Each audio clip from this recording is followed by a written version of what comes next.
আপনারা বেগুনের অনেক রেসিপি করে খেয়েছেন, কিন্তু আজ আমি বেগুনের একদম নতুন ও টেস্টি রেসিপি শেয়ার করব, যেটা আপনারা ইজিলি বানিয়ে নিতে পারবেন, তাও আবার বাড়িতে থাকা খুব কম উপকরণ দিয়ে।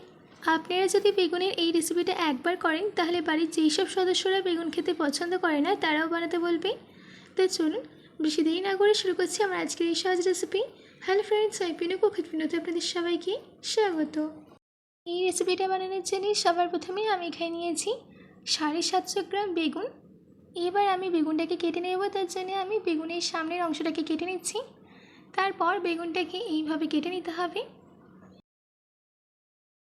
দেখুন, আমি বেগুনটাকে ছোট কিংবা বড় করে কাটিনি, আমাদের এখানে সব বেগুন কেটে নেওয়া হয়ে গেছে। এবার একটা বোলের মধ্যে জল নিয়ে তার মধ্যে আমি দিয়ে দিচ্ছি 1 চামচ নুন। নুনটা দেওয়ার পর দিয়ে দিচ্ছি কেটে রাখা বেগুন। বেগুনগুলোকে নুন জলে দিলে বেগুনগুলো কালো হয় না। এবার আমি এই বেগুনগুলোকে নুন জলের মধ্যেই রেখে দিচ্ছি। এবার আমি একটা মিক্সি জার নিয়ে তার মধ্যে দিয়ে দিচ্ছি 3 চামচ কেটে রাখা নারকেল। এবার নারকেলটার একটা পেস্ট রেডি করে নেব।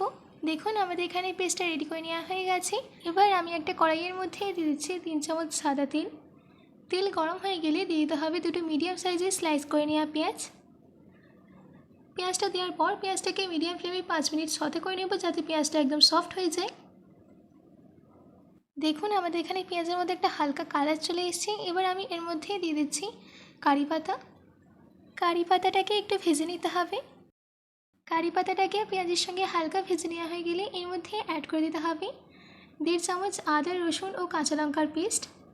আদা রসুন ও কাঁচা লঙ্কার পেস্টটাকে মিডিয়াম ফ্লেমে 5 মিনিট ভেজে নিতে হবে, যাতে এদের মধ্যে থেকে কাঁচা গন্ধটা চলে যায়। আমাদের এখানে 5 মিনিট হয়ে গেছে আর এদের মধ্যে থেকে কাঁচা গন্ধটাও চলে গেছে। এবার আমি এই স্টেজে এর মধ্যে অ্যাড করে দিচ্ছি একটা মিডিয়াম সাইজের কুচনো টমেটো। তার সঙ্গে দিয়ে দিচ্ছি ঝালের জন্য 1 চামচ লঙ্কা গুঁড়ো, 1 চামচ ধনে গুঁড়ো, হাফ চামচ হলুদ গুঁড়ো, স্বাদ মতো নুন। এবার এই সব কিছুকে ভালো করে মিশিয়ে নিতে হবে। মশলাটা যাতে পুড়ে না যায় তার জন্য আমি দিয়ে দিচ্ছি 1/4 কাপ জল। জলটা দেওয়ার পর একটু মিশিয়ে নিতে হবে। আর এইটাকে মিডিয়াম ফ্লেমে 6 থেকে 7 মিনিটের জন্য ততক্ষণ রান্না করে নিতে হবে যতক্ষণ না টমেটোটা একদম সফট হয়ে যায়। আমাদের এখানে 7 মিনিট হয়ে গেছে আর টমেটোটাও গলে গেছে। এবার আমি এইদিকে নুন জল থেকে বেগুনটাকে ছেঁকে তুলে নিচ্ছি। এবার এই বেগুনগুলোকে মশলার মধ্যে দিয়ে দিতে হবে। এবার আমি এই বেগুনগুলোকে মিডিয়াম ফ্লেমে 3 মিনিটের জন্য মশলার সঙ্গে কষিয়ে নিচ্ছি।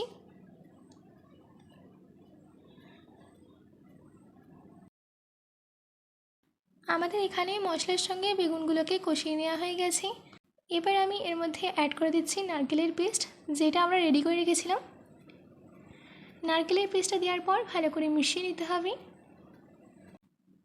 1 মিনিটের মতো নারকেলটাকে এই সব কিছুর সঙ্গে রান্না করে নিচ্ছি। আমাদের এখানে 1 মিনিট হয়ে গেছে। এবার আমি যেই মিক্সি জারে নারকেলের পেস্টটা রেডি করেছিলাম, সেই মিক্সি জারটাকে ধুয়েই দিয়ে দিচ্ছি হাফ কাপ পরিমাণে জল। জলটা দেওয়ার পর একটু মিশিয়ে নিতে হবে। মিশিয়ে নেওয়া হয়ে গেলেই ঢাকা দিয়ে 6 থেকে 7 মিনিটের জন্য মিডিয়াম ফ্লেমে বেগুনটাকে রান্না করে নেব। 7 মিনিট বাদ ঢাকাটাকে খুলে আমি এর মধ্যে অ্যাড করে দিচ্ছি 1/4 টেবিল স্পুন গরম মশলা গুঁড়ো।